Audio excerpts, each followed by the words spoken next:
কি ননা তোমার কো কথার ঠিক ঠিকଣା নাই ঠিক ঠিকনা নাই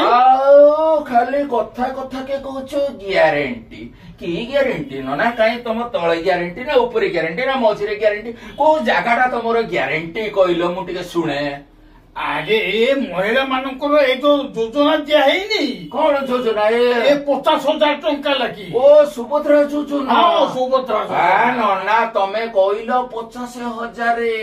ହଁ 50,000 ଦିଆ ଆଉ ତମେ ଇନଷ୍ଟଲମେଣ୍ଟଲି ଦେଲ 5,000 ଶୂନ କାଟି ଦେଇକି ତମର ନନା ଦେଖେଇବ ନମ୍ବେଇକିରି ଏଟା ଦେଲା ବେଳକୁ ଦବ ଏଡିଟା ସେଟା ନନା ଭଲ ଗ୍ୟାରେଣ୍ଟି ନାହିଁ ଆଉ କି ଗ୍ୟାରେଣ୍ଟି ହବା ଏବେ ତ ଆମର ଏବେ ପୁରୀରେ ଯୋଉଟା କଣ ହେଲା ପୁରୀର ଆରେ ଦେଖୁନା ରତ୍ନ ଭଣ୍ଡାର ଖୋଲା ହେଲା ଚାରି ଦ୍ୱାର ବି ଖୋଲା ହେଇଛି ଲୋକ ସୁବିଧାରେ ଯିବା ଆସିବା କରିପାରୁଛନ୍ତି ଓ ଲୋକ ସୁବିଧାରେ ଯିବା ଆସିବା କରୁଛନ୍ତି ନାଇଁ ନାଇଁ ନାଇଁ ମନ ନା ତମେ ସେତେବେଳେ ଆମକୁ କହିଥିଲ କଣ କହିଥିଲ ଆରେ ପାଣ୍ଡୁ ତାମିଲନାଡୁ ଚାବିଟା ନେଇକି ପଳେଇଛି ବୋଲି ଏବେ ତମେ ଚାବି ପାଇଲ କୋଉଠୁ ରତ୍ନ ଭଣ୍ଡାର ଖୋଲିଲ କେମିତି ଆମ ଆଖିରେ ଦିନ ବେଳେ ଦିନ ଦହାଡେ ଆଙ୍ଗୁଠି ଗେଞ୍ଜି ଦେଇ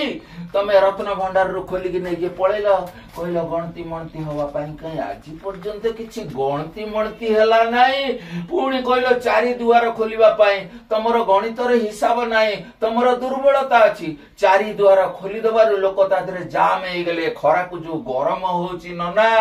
ସେ ଗରମକୁ ଯୋଉ ଅସୁବିଧା ବାକି ଆମର ନବୀନ ବାବୁ କରିଥିଲେ ପୁରା ଛାତ ଭଳିଆ କରି ଏସି ଲଗେଇଥିଲେ ପାଣି ସ୍ପ୍ରେ ହଉଥିଲା ଲୋକ ବସିବାକୁ ସୁବିଧା ଥିଲା ତମେ ତାକୁ ସବୁ ଉଠେଇ ଦେଇ ଲୋକଙ୍କର ଏବେ ଖାଲି ଜଳୁଛି ଆଉ ପୋଡୁଛି କଣ ଜଳୁଛି ପୋଡୁଛି ଦେହ ମୁଣ୍ଡ ଏ ଗରମକୁ ଆଉ ଖାଲି ଥପ ଥପ ହେଇକି ବହି ଯାଉଛି ଝାଳ ଆଉ ତମର କି ଗ୍ୟାରେଣ୍ଟି ଅଛି କହ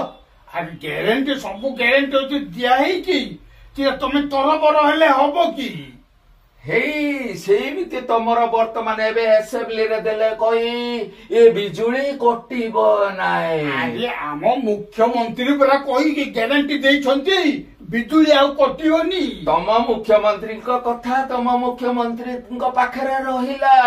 ବିଜୁଳି ବିଭାଗ ଡରିବାରେ ନାହିଁ ଆଉ ତା ନାଁ କଣ ଜାଣିଛୁ ନା କଣ ଟାଟା ସେ କଣ କରିଦେବ ଟାଟା ବାଏ ବାଏ କରି ତମ ମୁଖ୍ୟମନ୍ତ୍ରୀଙ୍କ କଥାକୁ ପବନରେ ଫୁରେ ଉଡେଇ ଦେଇ ସିଏ ବର୍ତ୍ତମାନ କାଟୁଛି ସମସ୍ତଙ୍କର ଟା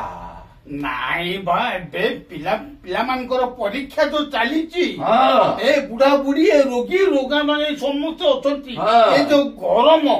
ଏଇ ଗରମରେ କାଟିବା ପାଇଁ ଆମ ମୁଖ୍ୟମନ୍ତ୍ରୀ ବି ଆସେମ୍ବଲିରେ କହିଛନ୍ତି ଆସେମ୍ବଲିରେ କହିଲେ କଣ ହବ ନନା ତମ ନେତା ମାନେ ପରା ସବୁବେଳେ ଏମିତି ଦିଟା ଆଙ୍ଗୁଠି ଦେଖେଇ ଥାଉଛନ୍ତି ଦେଖିନୁ କି କଣ ଦିଟା ଆଙ୍ଗୁଠି ବୋଇଲେ ସେ ଦିଟା ଆଙ୍ଗୁଠିର ଦିଟା ଅର୍ଥ ଅଛି ନନା ଦିଟା ଅର୍ଥ ଗୋଟେ ଅର୍ଥ ହେଲା ଯିଏ ଜନତାକୁ ସୁହାଇଲା ଭଳିଆ କହିବେ କଟା ହବ ନାହିଁ ଆଉ ଗୋଟେ ହେଲା ଅର୍ଥ ହେଲା କଣ ଟାଟା ସାଙ୍ଗରେ ତମର 50% ଟାଟାର ଅଂଶଧନ ବାକି 50% ସରକାରର ଅଂଶଧନ ତେଣୁ ଟାଟା ବି କିଏ ଜାଣିଛୁ ନା ନନା ଟାଟା ହେଲା ବେପାରୀ ପିଲା ଯେହେତୁ ବେପାରୀ ପିଲା ସିଏ ଯଦି ନ କାଟିବ ତମର ତାହେଲେ ତାକୁ ଫାଇଦା ହବ କୁଆଡୁ କଣ କାଟିବ ବିଜୁଳି ଆଉ ଟାଟା କଣଟା ଦେଇଛି କି ଯେ କାଟିଥାନ୍ତା ବିଜୁଳି ସିଏ କାଟିବ ବୁଝିଲୁ ତେଣୁ କୋଉ ଜାଗାରେ ଦେଖ ତମର ବର୍ତ୍ତମାନ ସରକାର ଏତେ କହିଲେ ଆସେମ୍ବଲିରେ ଚିଲେଇକି ବି ଦେଖ ଫୁଲବାଣୀ ଠୁ ନେଇକି ସମ୍ବଲପୁରଠୁ ନେଇକି ରାୟଗଡା ଠୁ ନେଇ କୋରାପୁଟ ସବୁ ଜାଗାରେ ଲୋକ ରାସ୍ତା ଅବରୋଧ କରିକି ବସୁଛନ୍ତି ଏ ବିଜୁଳି ପାଇଁ କାହାର ଚାଷ ପୋଡି ଯାଉଛି କାହାର ମକା ପୋଡି ଯାଉଛି କାହାର ଏଠି ପିଲା ଅସୁବିଧା ହେଇଛି କାହାର ମେଡିକାଲରେ କିଏ ମରିଗଲାଣି ଏଠି ମୋବାଇଲ ଟର୍ଚ୍ଚ ଦେଖିକି ଅପରେସନ କରାହଉଛି ଏ ସବୁ ଜାଗା ହେଲା ପରେ ବି ତମ ସରକାର ଗାଢ ନିଦ୍ରାରେ ଶୋଇଛି ତମ ସରକାରର କଥା କିଛି ଗ୍ୟାରେଣ୍ଟି ନାହିଁ ତେଣୁ ଦେଖ ତମ ସରକାର 5 ବର୍ଷ ଯାଉଛି ନା ନାଇଁ 5 ବର୍ଷ ଯାଉଛି କି ନାଇଁ ସମୟ କହିବ ନିଶ୍ଚୟ ସମୟ ନ କହିଲେ ଆଉ କଣ ତୁ କହିବୁ ନା ମୁଁ କହିବି ଆରେ ଇଏ ଗେଣ୍ଡାଳିଆ ବच्चा कहीं भी नहीं सच्चा क्या कभी नहीं सच्चा गेंडालिया बच्चा कोई नहीं सच्चा वो जो सच्चा है ये जो पांडु का बच्चा है जो सच्चा पांडु का बच्चा तुम्हारा जो सच्चा हो क्या मोदी का बच्चा